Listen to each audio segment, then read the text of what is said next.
the starting with the boots one, and then when you get the boots of swiftness fairly early on, again, it's another just big surprise for people, and they haven't adapted to the speed difference yet, and they don't have their own boots yet, maybe, or something like that. And so it's just another good window. In StarCraft, we talk about timing attacks. You know, if you attack at just the right time with a certain mix of units, nice escape there by Warwick, being able to teleport through the wall or flash through the wall. He's low because of the ultimate, but I think he's going to be able to get away. And here comes the rest of the team.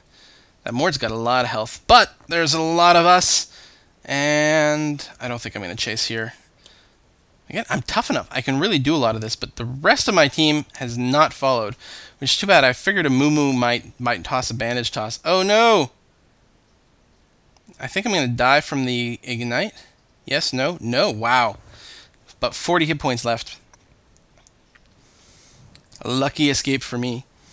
Yeah, timing attacks. Right, so yeah, it's a term I'm borrowing from StarCraft, and sorry for all the StarCraft posts, but no, I'm not sorry. I like StarCraft. I'm recording what I'm playing, so there's going to be StarCraft posts.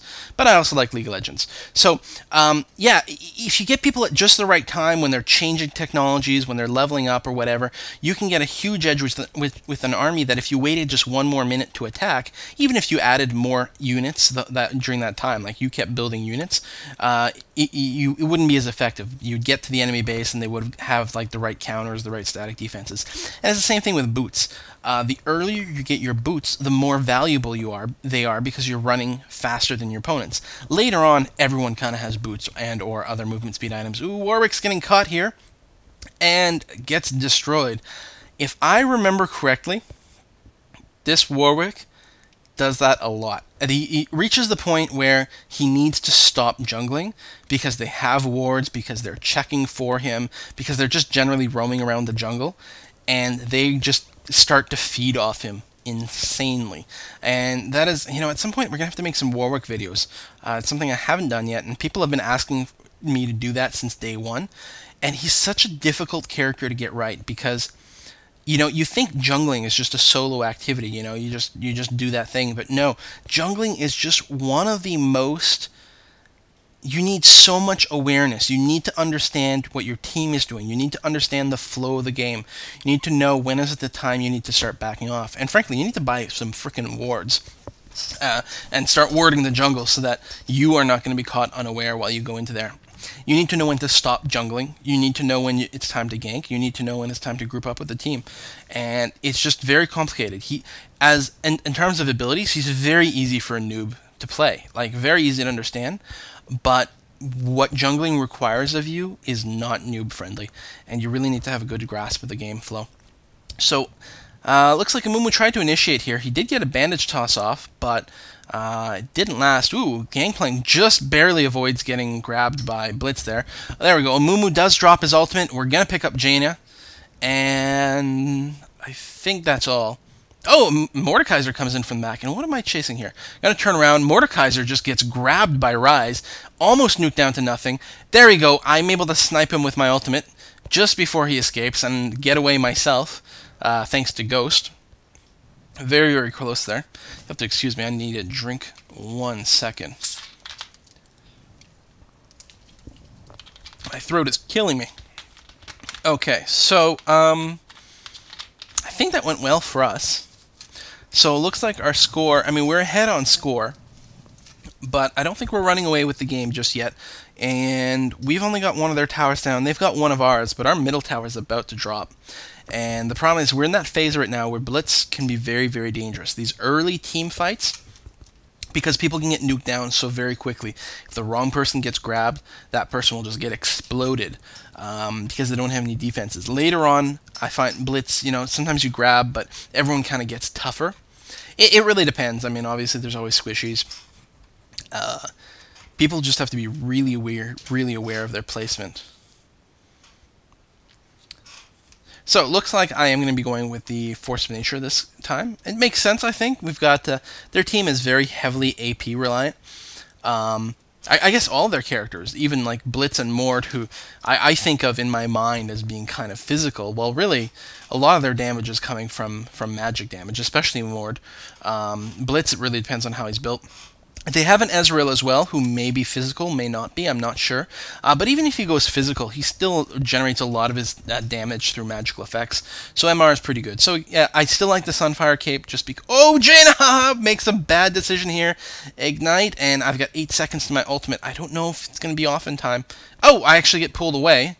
Wow, nice job by Blitz. He gets off one last-minute pull before going down. But Jaina stupidly decides to come back to the team fight. So we will happily kill her. I'm pretty sure Malazar is going to get away. But at this time, we should be able to push middle. Yeah, just clear this creep wave. In fact, we've got enough health. We could have just tanked the tower directly, but we may as well do this. I think that's probably fine. I don't think they're going to be able to regroup in time.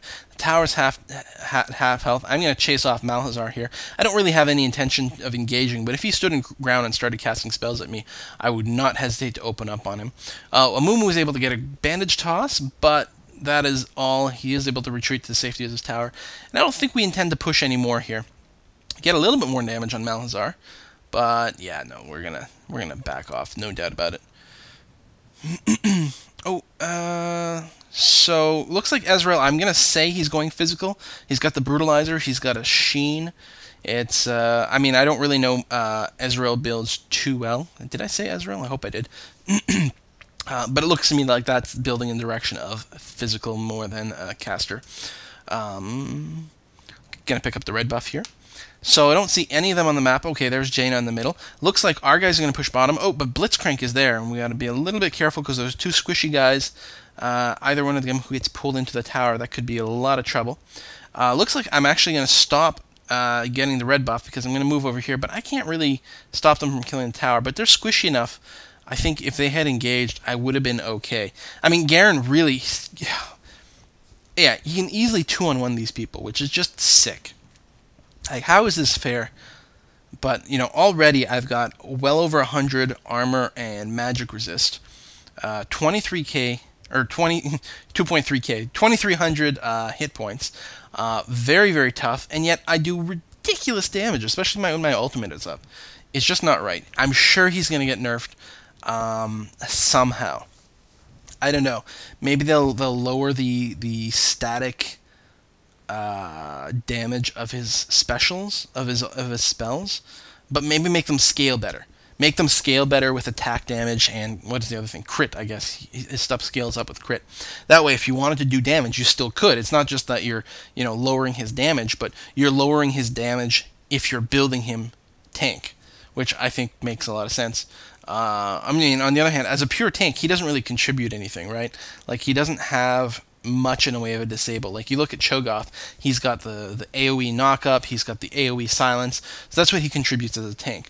Rammus has got a taunt, Shen's got the taunt, the bubble, but Garen doesn't really have that. He does have the AoE spin, which is actually pretty good as a tank. He's got a small silence, but that's not really a thing. He's very hard to kill with a W, but if tank Garen gets changed so he just doesn't do very much damage, then really the other team can just start ignoring him. Completely, and maybe that's a good thing. I don't know. You know, maybe it'll make him useless. Maybe if they buff his damage dealing, then you'll see non-tank Garen builds, which I think would be fine. Like, you know, it sounds terrible. Some people are gonna be like, "How could you possibly buff his damage dealing?"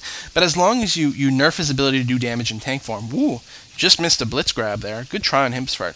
If you nerf his ability to do damage in tank form, but make his DPS build more viable, then you'll see DPS Garen going around, but he won't be quite as dominant. I mean, he's not going to be like a Yi, right?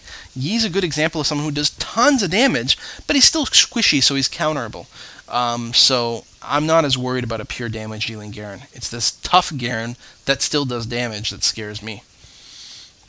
So I'm sitting around in the bush. Maybe we can pull off an ambush here. Depends on how much they're willing to push. We're pretty sure that Jaina and Ezreal here are being bait. We don't want to engage blind. Plus, our team is kind of spread out. Our Ryze in particular is off to the side, and he's a big part of our carry system here. Gangplank's doing really good too, but we'd lose a lot of damage. Oh, there's Mordekaiser. Yeah, they're definitely hanging around, getting ready for the gank. But I'm hanging out in the woods for the exact same reason. Just chilling out here, hoping someone makes a dumb move. Where am I going? Am I going to go push top? Okay, they've pulled back a bit. I guess I've decided there's not going to be a team fight, and I'm not needed to skulk around there anymore, so I'm just going to push a little bit while they are accounted for in the middle. I think I'm going to take out at least one more wave, and then I'm going to pull back, because, yeah, anything more would be quite dangerous, so we're going to pull back right away.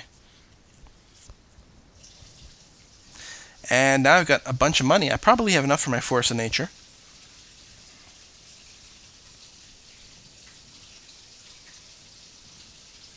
Oh! Oh, I went for Banshee's Veil. Oh, that makes that makes a lot of sense. Okay, so Banshee's Veil is actually not something I get that often on Garen, because I'm not very concerned about people CCing me, because, like, okay, that's fine. CC me, I'm not going to die in the duration of the stun. I have way too much health for that. And when I come out of it, I'm just going to still be able to use my abilities. It's not like I auto-attack to kill people, right? My Sunfire does a lot of the damage, and then I use my abilities, but my abilities don't come up that often. So stun me, that's okay, and then I'll use my abilities. Or I'll use some abilities, you'll stun me, and you know what, my stun is over, but I still got to wait 10 seconds for my abilities to come up. So the CC really doesn't bother me. But the Banshee's Veil in this fight exists because of Blitzcrank. That is, like, basically the entire reason for it. Because Blitzcrank just gets screwed by Banshee's Veil. And, I mean, it's good in general, and it gives you a little more health and a little more magic resist and yada yada yada. But it screws Blitzcrank, and once you've shut down that character, then, I mean, a lot of these fights effectively become 4v5s, because Blitzcrank is not that effective if you take away his ability to grab people. I'm going to open up on Mordekaiser here, but he's got way too much health for me to really get a kill off. But, you know, maybe I can bait someone coming. No! Looks like we had Warwick doing something stupid again, getting himself killed. And the flow here is 5 people, but not all of our people are engaging. We got Rise going one way, I was going the other way, pulling back because I didn't want to walk into the middle of 5 of them, and then it's like, oh, my team is actually engaging? What? Okay, I guess I better come in and help out. I snipe Ezreal here, who was hanging out during the back in low health, but still at this point, you know, most of my team is dead, so I can't run into the middle. So it's unfortunate that we were a little bit split up. I don't know, when I had the possibility of jumping into the middle of them, not my entire team was accounted for. In any case, Rise was not going to be present for that fight. I think engaging as a full team fight would have been bad. At least we ended up getting a couple kills out of it. I did snipe Ezreal. I think someone else went down. Yep. Maybe 2 other people. So it didn't turn out horribly for our team. And potentially committing to a full team fight would have. I don't know. Maybe it would have been better if we'd all jumped in. Or if I'd jumped in. Who knows? Warwick looked like he used a smite to help me out there. It's kind of nice. Happy he didn't come in to grab the red buff. Just because you're Warwick doesn't mean you're entitled to all the buffs. Especially here, I think as an initiator, I'm running in. I'm getting that slow effect is going to be quite valuable.